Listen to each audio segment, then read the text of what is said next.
Did SARS turn a blind eye? Billions in uncollected taxes lost through the illicit cigarette trade. News just in this evening, NUM and Numsa reject Eskom's wage offer of 6.2%. No word from the third union in the talks as yet. This is eNews at 8. I'm Sally Burdett. Good evening. Well, the Tobacco Institute of Southern Africa says SARS lost 7 billion rand in tax payments last year due to illegal cigarette sales. The finding is contained in an Ipsos report commissioned by the institute. It says illicit sales flourished after former SARS Commissioner Tom Moyane's appointment in 2014. Linda Kuhle has the story. All inspections at cigarette factories were stopped. No reason given. To this day, there are no inspections at cigarette factories. So you can imagine, if people are saying there's a lot of people are not paying excise, there's nobody that can go and check whether people are paying excise or not. Damning allegations against suspended SARS Commissioner Tom Moyane during the first week of hearings at the judicial SARS inquiry.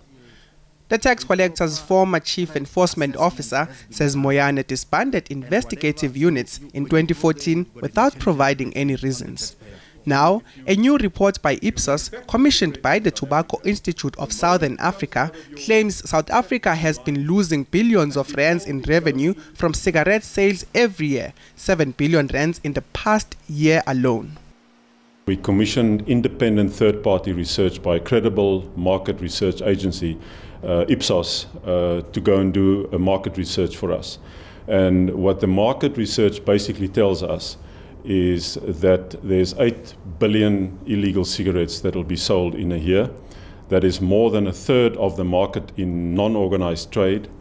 It is freely available. It is available in 3 out of every 4 shops, which is more than 100,000 shops. THIS says illegal cigarette trading is on the increase, driven by a lack of regulation in the industry. They say since SARS investigative units stopped checking on cigarette factories, the industry has been functioning on an honesty basis, which has seen many producers under-declare their production to avoid paying tax. And in 2014, the new commissioner was appointed, the allegations of rogue units started, and all hell broke loose in SARS. Project Honey Badger was terminated. No investigations took place, and that is why the illicit cigarette trade flourished. After the 2018 increases on sin taxes, smokers are now paying 15 rands and 52 cents in tax per box of 20 cigarettes. Based on THIS's assumption that any pack of cigarettes sold below 17 rands and 82 cents is not generating a tax payment, 33.4% of cigarettes are priced below minimum tax owed to SARS. Gold leaf tobacco brands make up 75.1% of sales below minimum tax. All companies selling below minimum tax are registered with SARS. SARS had a tax collection shortfall of close to 50 billion rands last year. If they can recover 7 billion from just addressing the illegal cigarette trade, they immediately recover 14% of the estimated shortfall. Around Johannesburg, eNCA found the majority of street vendors are selling cigarettes at a price below the minimum tax due. The per pack, it's a 10 rand. It's a 10 rand per pack. Yes. THIS says legitimate players in the tobacco industry may be ousted by the illegal cigarette trade industry in less than 5 years if they are not stopped. SARS was not available for comment before deadline. Linda Kuhle, Johannesburg. Well, news that broke just about half an hour ago, and the 2 major unions in the Eskom discussion on wage increases have rejected the 6.2% offer. Now, I'm joined in the studio by our reporter covering the story, Slindele Masekane. So the workers have spoken, Slee, and they've said no. Most definitely. So, of course, last week we had that third round of negotiations, which ended with Eskom tabling a 6.2 wage percent offer, and the union said, okay, we're going to go back to our members and see what they have to say. A week later, negotiations are set to resume tomorrow, and we now know that NUM and NUMSA plan to reject this wage offer as mandated by their members. As for Solidarity, they are remaining mum at this stage, saying that they want to come to the negotiations and see what the other parties have to say before they make their decision known. There's some talk, now this is the smallest union of the three, yes, that Solidarity will actually go for this offer, but that won't affect the possible impact, because these two unions form the majority. They can go ahead. Load shedding can be back on the table. Industrial action can be back on the table. Is that the reality we're facing tonight? That is the reality that we may be facing, depending on how the talks go tomorrow. Now, for NUM, at this stage, their members are saying, listen, we want 12%, but we're willing to come back down to 9% if Eskom is willing to give us that amount. They also want a housing allowance to the amount of 1,000 Rand, and they also want 12% of their annual salaries as bonuses. So this is what NUM is coming back to the table with. NUMSA also remaining mum on whether they're going to bring a counter offer. And as for Solidarity, being the smallest union, they're most likely to accept this offer because they are definitely against any kind of industrial action. Now, as for NUM and NUMSA, that is definitely not off the table. They've made it blatantly clear that workers are willing to down tools, take to the streets if they don't get what they want. What are Eskom's options tonight? This is a parastatal that is losing money in a tight economy. They didn't think they had any money at all. Yeah. You know, at this stage, I think for Eskom, it was really a mistake on their part to even begin these negotiations at 0%, because now we find ourselves at 6.2%. Giving an indication to the unions that they can get the money, and there's definitely money coming from somewhere. So we can definitely expect the unions to push for what their members want. Now, what remains to be seen is what Eskom will say to this. And we expect to hear from them tomorrow? Most definitely, and we expect another marathon round of negotiations. Well, good luck with that. Thank you so much. That's our reporter covering the Eskom wage wrangle, Slindile Masikana, and of course, the latest deal has been rejected by the two major unions. To the EFF now, and Julius Malema says Public Enterprises Minister Pravin Gordhan is a dangerous gangster. Malema made the comments following his party's meeting with the Congress of Traditional Leaders of South Africa at their Johannesburg headquarters. Michael Apple was at the media briefing.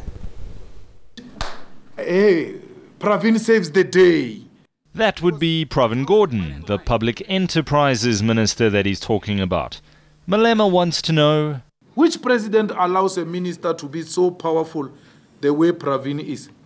Knowing how Pravin and the rogue unit operate. The leader of the Red Berets says the minister has victimized him, but he remains the bigger man. Pravin wanted to destroy me. Even when he did that, I still had the courage to defend him. Why? I'm inspired by justice. I will never allow injustice to happen, not even to my enemies. Malema believes the ongoing Sars Commission of Inquiry is procedurally unfair against suspended Commissioner Tom Moyane. Please, we're not going to be subjected here by gangsterism of Pravin Gordhan. This is Pravin's style. He has done it to me. I'm not scared of Pravin. I'm not scared of the cabal. I'm not scared of the Indian cabal. It wasn't all Pravin talk though, and we're told the EFF's meeting with the Congress of Traditional Leaders of South Africa went well. So well, in fact, that they're holding a joint land summit in the next few months. Contralesa and the EFF are in full agreement that Section 25 of the Constitution must be amended to allow for the expropriation of land without compensation. Lastly, Malema turned his attention to ETV. Because ETV is desperate for chaos in these hearings. They want the hearings disrupted through chaos. They sponsor chaos. They imagine it. They sponsor it through coverage. That was coming to you live on ETV's sister channel eNCA, and it's ironic that he made this at a press conference where we are present. Michael Apple. Thank you very much. Johannesburg. Well, land has certainly got everybody talking in South Africa, and that can only be a good thing. The ANC, seemingly in damage control mode today, says it has not taken a decision on whether to support a recommendation to repeal the Ingonyama Trust Act. This in response to King Goodwill Zwelithini's warning yesterday that land held in trust should not be expropriated. William Gambi has the details. What was meant to be a media briefing to outline the ANC's Tumamina campaign was turned on its head. Journalists wanted to know if the party supports a high-level panel recommendation that the Ingonyama Trust, which controls about 30% of land in KwaZulu-Natal, be dissolved.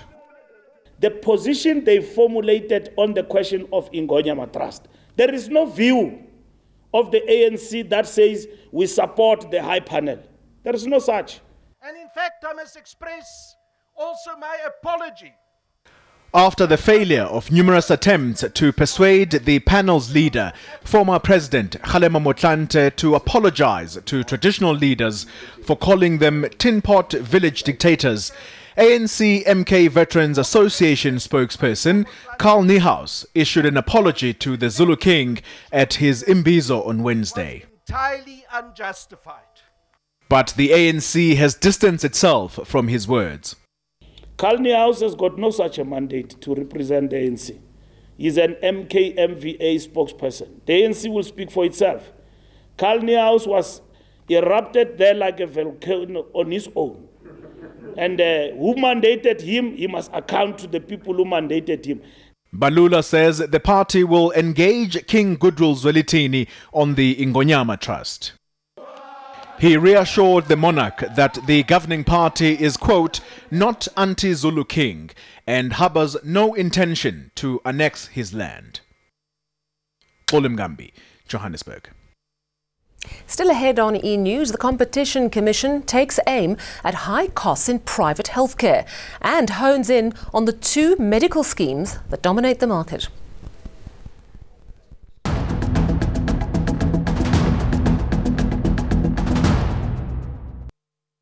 The health industry and the Competition Commission says unnecessary procedures recommended by doctors is one of the factors driving up private healthcare costs. Now, the Commission today released the provisional report of its health market inquiry.